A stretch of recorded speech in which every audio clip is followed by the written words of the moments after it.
Hello students. Today we are going to begin with your second chapter, the establishment of companies' power. In this we'll see about mercantilism and trade wars, trading companies in India, struggle for territory, wars with Indian rulers.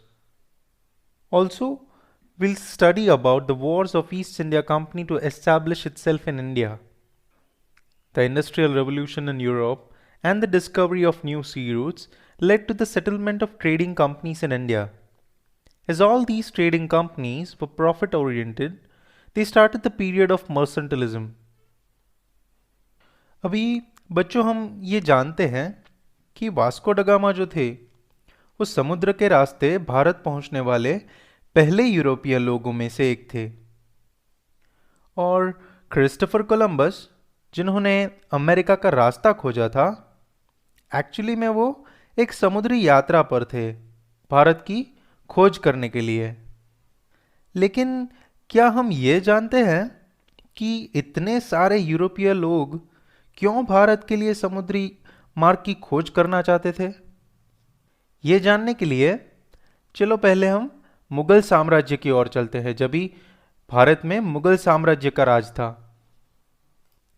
Mughal साम्राज्य 1658 से लेकर 1707 में जब भी औरंगजेब का शासन था, तभी उसके शुरुआती वर्षों में बहुत फैला। औरंगजेब के टाइम में मुगलों का बहुत फायदा हुआ, पर औरंगजेब के बाद जो बादशाह बने वो इतने पावरफुल नहीं थे, तो जो ज़मींदार, लोकल ज़मींदार और सूबेदार थे, उनकी जो कोई भी हरकतें थी उनको ये लोग रोक नहीं पाए और इसी वजह से छोटे छोटे जो राज्य थे वो शक्तिशाली बनने लगे। और इसी वजह से दिल्ली जो था, दिल्ली राजधानी था किसकी? मुगल सरकार की। तो दिल्ली अब सत्ता की मजबूत सीट टिका नहीं पाया और इस समय के दौरान व्यापार में बहुत तेजी से वृद्धि आई। क्यों? क्योंकि शासकों के लिए ये आकर्षक और फायदेमंद साबित होने लगी। यूरोपीय देशों ने अन्य देशों के साथ व्यापार करने के लिए व्यापारिक कंपनियों का निर्माण शुरू किया। हमारे इंडिया में इन सभी यूरोपीय व्यापारिक कंपनियों में से जो अंग्रेजी ब्रिटिश ईस्ट इंडिया कंपनी थी, ये राजनीतिक तौर पे मतलब पॉलिटिकल फ्रंट पे ये बहुत आगे निकल गई। हैरानी की बात यह है कि ये जो अंग्रेज थे वो भारत में व्यापारियों के रूप में आए और स्टार्टिंग में ये लोग भारत पे कब्जा करने से पहले हिचकिचा रहे थे, इनको डर लग रहा था पहले कैप्चर करने से। पर बाद में ऐसा क्या हुआ जिसकी वजह से ये लोग ने इंडिया को कैप्चर करना चालू कर दिया? ये चैप्टर में हम इन्हीं सब रीजंस को देखेंगे कि जिसकी वजह से ये यूरोपीय लोग सभी भारत पर अपना कंट्रोल बनाने आए। तो बच्चों, ट्रेडिंग के लिए क्या क्या चीज़ें ज़रूरी होती है? तो पहले तो ट्रेडिंग के लिए रॉ मटेरियल चाहिए होता है, फिर उसका प्रोडक्शन करना पड़ता है, उसको फिनिश्ड गुड बनाना पड़ता है और उसके बाद उसको सेल करने के लिए मार्केट चाहिए। और मैंने क्या बताया कि ये सबको रूलर्स जो थे उनको ट्रेडिंग का चस्का चढ़ा। उन्होंने देखा कि व्यापार करने से बहुत ही उन्नति हो रही है, तो इन्होंने ट्रेडिंग करने के लिए रॉ मटेरियल ढूंढना चालू कर दिया, कभी 15th और 16th सेंचुरी में। और इसी रॉ मटेरियल ढूंढने के चक्कर में ये लोग नए लैंड डिस्कवर करते गए, अलग अलग चीज़ों की खोज हुई। तो इसी दौरान ये जो यूरोपियन नेशंस थे वो सभी जो लैंड डिस्कवर करने लगे वहाँ पे अपने खुद की कॉलोनीज एस्टैब्लिश करने लगे, मतलब अपने खुद के ट्रेड सेंटर्स वो वहाँ पे ऐसे दिखाने लगे कि हम व्यापार करने के लिए आए हैं।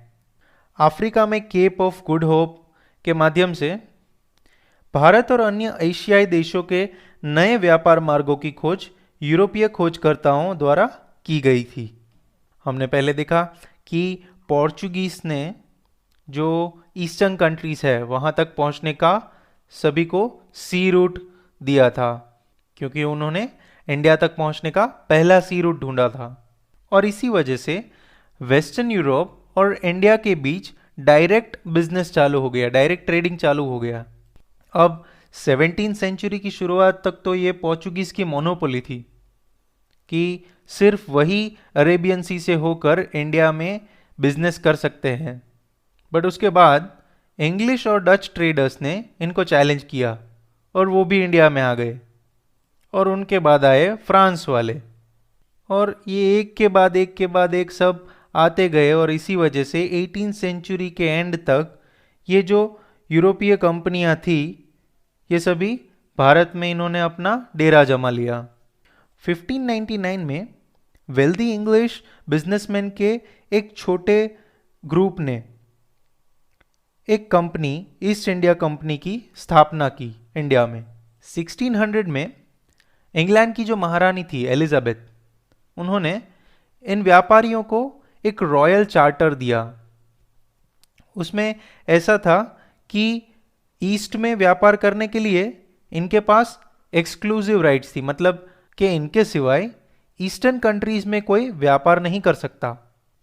मतलब अब ब्रिटेन की कोई दूसरी कंपनी, कोई दूसरी ट्रेडिंग कंपनी कोई नए लैंड की डिस्कवरी के लिए निकल नहीं सकता और ईस्टर्न कंट्रीज में कोई गुड्स ढूंढने के लिए जा नहीं सकता, कोई बिजनेस खड़ा नहीं कर सकता, कुछ भी नहीं कर सकता। सिर्फ ये जो ग्रुप ऑफ बिजनेसमैन थे, वेल्दी बिजनेसमैन, इनको ही ये राइट दिया गया था रॉयल चार्टर के मदद से। ये मर्सेंटाइल कंपनीज इसका फायदा उठाकर भारी मुनाफा कमाने लगे, क्योंकि ओवरसीज ट्रेड मतलब कि नदी के पार का ट्रेड जो है इसके पूरे राइट्स तो इनके पास ही है।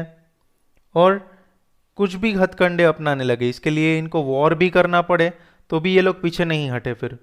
पर ये रॉयल चार्टर जो है ये दूसरी यूरोपीय कंपनियों को रोक नहीं पाया इंडिया में आने से, क्योंकि ये तो सिर्फ ब्रिटेन पे ही लागू पड़ता था। तो जब अंग्रेज भारत पहुंचे तो पोर्चुगीज ने ऑलरेडी गोवा में अपना ट्रेड सेंटर बना लिया था, और पोर्चुगीज को देख के डच और फ्रेंच भी इंडिया पहुंचे थे। अब ये भारत की बाजार में ये यूरोपियन लोगों की इतनी दिलचस्पी क्यों थी? क्योंकि यूरोपियन मार्केट में हमारा जो कॉटन और सिल्क था वो अपनी टॉप क्वालिटी के लिए जाना जाता था। फिर हमारे जो मसाले थे, पेपर, क्लोव्स, कार्डमम, सिनेमन, ये सभी यूरोप में ग्रेट डिमांड में थे। इनकी बहुत डिमांड थी यूरोपियन मार्केट में। शुरुआत में तो इन सब के बीच बहुत सारे मतभेद हुए, बहुत सारी लड़ाई हुई, क्योंकि सबको अपनी मोनोपोली स्थापित करनी थी इंडिया में, सबको अपना एकाधिकार कि भाई मेरे सिवाय और कोई यहाँ पे बिजनेस नहीं करेगा इंडिया में। और इनके इसी कंपटीशन की वजह से मार्केट में जो हमारे गुड्स थे उसके दाम बहुत ही बढ़ने लगे। क्यों? क्योंकि जितनी ज़्यादा डिमांड उतना ज़्यादा दाम, और दाम बढ़ने की वजह से इनका जो प्रॉफिट था, ये ट्रेडिंग कंपनीज का जो प्रॉफिट मार्जिन था, वो जो मुनाफे का रेट था वो कम होने लगा, इनको कम फायदा होने लगा। इसको आपको एक सिंपल तरीके से समझाता हूँ कि मेरे पास एक आम की बाग है। इफ़ सपोज मेरे पास एक आम की बाग है और मेरे जो आम है वो बहुत ही टेस्टी है और ऑर्गेनिक है, बिना दवाई के मैंने उनको प्रोड्यूस किया है, तो जाहिर है कि मेरे जो आम है उसकी मार्केट में बहुत ही डिमांड होगी। और इसी डिमांड के चलते मैं मेरे जो आम है उसकी प्राइस एकदम हाईएस्ट रखूँगा। पर ये किसके थ्रू जाएगा? कोई भी व्यापारी के थ्रू जाएगा। मेरा जो आम है वो मार्केट में बेचने किसी भी व्यापारी के थ्रू जाएगा, तो जो व्यापारी बेचेगा उसको इतना ज़्यादा प्रॉफिट नहीं होगा, प्रॉफिट सबसे ज़्यादा किसको होगा? मुझे। ऐसे ही इन लोगों को हो रहा था। अब इन यूरोपियन कंट्रीज के लिए मुनाफा अगर इनको कमाना है और सबसे आगे बढ़ना है तो इनके पास एक ही ऑप्शन बचा था। क्या? कि कंपटीशन को हटाया जाए। जितना भी इंडिया में ट्रेडिंग कंपनीज अलग अलग है उनको हटाया जाए, तो ही जो इनकी ट्रेडिंग कंपनी थी वो सबसे ज़्यादा मुनाफा कमा सकती है। और कंपटीशन हटाने के लिए इन्होंने लड़ना चालू कर दिया, हिंसा का सहारा लिया, एक दूसरे के शिप्स को डुबाने लगे, फिर जो सी रूट था उसको ब्लॉक करने लगे, फिर जो माल था उसको, एक दूसरे के माल को बिगाड़ने लगे, अपनी जो राइवल कंपनी थी उसके माल को बिगाड़ने लगे। ऐसे बहुत सारे हथकंडे ये लोग एक दूसरे अपनाने लगे। और इन्हीं सब लड़ाई के चलते ये लोग अभी आर्म्स एंड एम्यूनिशन अक्वायर करने लगे। ये लोग खुद को प्रोटेक्ट करने के लिए और दूसरों को हार्म करने के लिए गोला बारूद वगैरह, गन्स वगैरह मंगाने लगे अपने अपने देश से। अभी अपनी बस्तियों को मजबूत करने के लिए ये लोग जो स्थानिक शासक थे, मतलब जो लोकल रूलर्स थे हमारे इंडिया के, उनके साथ भी ये लोग लड़ने लगे। और इन्हीं सब ट्रेड वॉर्स के चलते ब्रिटिश ईस्ट इंडिया कंपनी जीत गई। ये सब के बीच में से ब्रिटिश ईस्ट इंडिया कंपनी जो थी वो जीत गई, और बाकी सब जो थे उनको इंडिया छोड़ के जाना पड़ा। तो इन्हीं में से दो टॉपिक को हम पहले देखेंगे। पहला है मर्सेंटलिज्म एंड नेक्स्ट है trade wars. Mercantilism Mercantilism was a profit-making economic policy. During the 16th to 18th century, all the progressive European countries wanted to make profit through trade. It was understood that a country could not progress if it produced more than its consumption. Hence, the countries started exporting more imported raw materials at cheaper rates for profit. The race to profits led to monopoly in trade and trade wars. Thus, the profit-making policy or mercantilism led to monopoly in trade and trade wars. Mercantilism एक लाभदायी आर्थिक नीति थी। 16 to 18 century में सभी प्रगतिशील जो यूरोपीय देश थे वो व्यापार के माध्यम से लाभ कमाना चाहते थे। ऐसी मान्यता पैदा होने लगी कि कोई भी देश अगर अपने कंजम्पशन से ज़्यादा, मतलब कि उनको ज़रूरत है उससे ज़्यादा अगर प्रोडक्शन करने लगा तो वो बहुत उन्नति करेगा। क्यों? क्योंकि वो जो एक्स्ट्रा है वो बेच सकता है दूसरे कंट्रीज़ को। और इसीलिए ये लोग जो रॉ मटेरियल इंपोर्ट कर रहे थे सभी जगहों से, जैसे कि ईस्टर्न कंट्री हमारे यहाँ से, चाइना से वगैरह वगैरह, ऐसे कई सारे देशों में इनकी ट्रेड सेंटर्स थी, वहाँ से ये लोग जो रॉ मटेरियल था वो एक सस्ते दामों में एक्सपोर्ट करने लगे सभी जगहों पे। किस लिए? ज़्यादा मुनाफा कमाने के लिए। अभी आप सोच रहे होंगे कि सस्ते में बेचने से इनका ज़्यादा मुनाफा कैसे होगा? पर पहली बात तो ये कि ये लोग जो रॉ मटेरियल एक्सपोर्ट करते थे वो किसका था? वो जहाँ पे ट्रेड सेंटर एस्टैब्लिश उन्होंने किया था उनका था, इनका खुद का नहीं था। एक एग्जाम्पल के तौर पे देखेंगे तो किसी भी दुकान वाले को पकड़ते हैं, अगर वो कोई भी चीज़ सस्ते में बेच रहा है दूसरे दुकानदारों के कंपैरिजन में, तो उसको सबसे ज़्यादा मुनाफा क्यों होगा? क्योंकि नो डाउट वो सस्ते में बेच रहा है, पर उसकी जो टोटल आइटम्स बिकेंगी वो सबसे ज़्यादा होगी, वो दूसरे दुकानदारों से ज़्यादा होगी।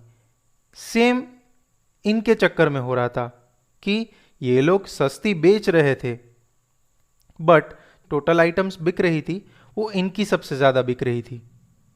और इसी प्रॉफिट की लालच की वजह से दो चीज़ हुई। क्या? एक तो मोनोपोली इन ट्रेड, मतलब कि ट्रेड में एकाधिकार, और दूसरा ट्रेड वॉर्स, मतलब ट्रेडिंग के लिए युद्ध चालू हो गए। Now we'll see about trade wars. Leading European nations that involved in trade wars in India were Holland, Portugal, England and France, and the East India Company of England emerged victorious. By the 17th and 18th centuries, Europeans sank each other's ships, blocked sea routes, and debarred the movement of supplies of the rivals. To fortify the settlements, European traders were at loggerheads with the local rulers. Later, the Portuguese, the Dutch, and the Danish were eliminated from the trading enterprise with India. जैसे कि हमने पहले देखा क्या हुआ, Europe के जो leading Nations थे, जो यूरोप में सबसे आगे जो देश थे, हॉलैंड, पोर्चुगल, इंग्लैंड, फ्रांस, ये सभी ट्रेड वॉर्स करने लगे, ये सभी व्यापार के लिए लड़ने लगे, जैसे कि हमने पहले देखा। और इसमें से कौन जीत के आया? British east India company. Okay, students, now this was the end of our first video. This was the introduction of the chapter, the establishment of company's power. Now, in next video, we'll learn in a brief detail about trading companies in India, how the other trading companies were established in India. Thank you.